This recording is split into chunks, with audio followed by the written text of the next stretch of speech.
Makati ang dila ni Aling Lenlen, kaya't napapahamak sa kadadaldal niya. Muntik nang maputol ang kanyang dila, ngunit wala pa rin siyang kadala-dala.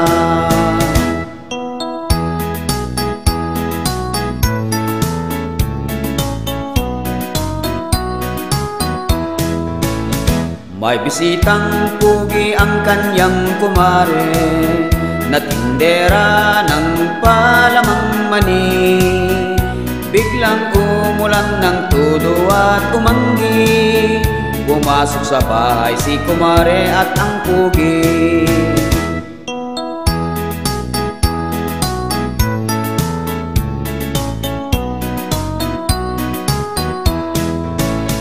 Kung kaya't si Aling Lenlen ay lumapit, ang tenga sa dingding ay dinikit, para siyang sigurado sa ichismis. Buong buo, walang kulang at walang mintis.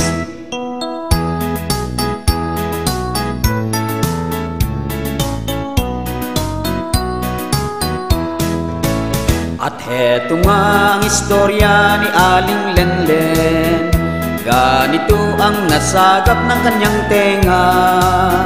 Basa na rin lang pare ang itlog mo, ipasok mo na at itabi sa aking mani.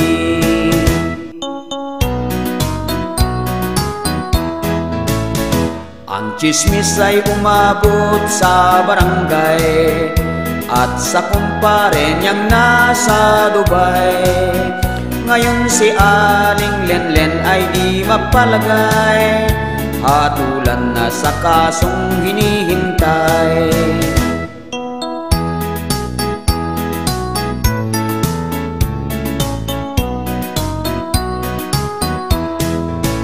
At heto nga ang istorya ni Aling Lenlen, ganito ang nasagap ng kanyang tenga.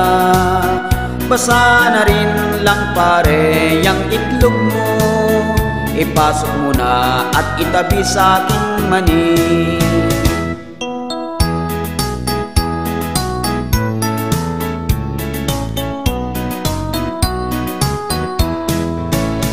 Ang chismis ay umabot sa barangay, at sa kumpare niyang nasa Dubai. Ngayon si Aling Lenlen ay di mapalagay, hahatulan na sa kasong hinihintay.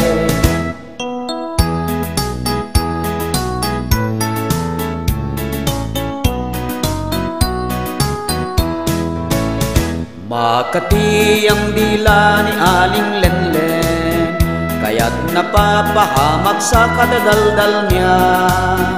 Muntik nang maputol ang kanyang dila, ngunit wala pa rin siyang kadala-dala.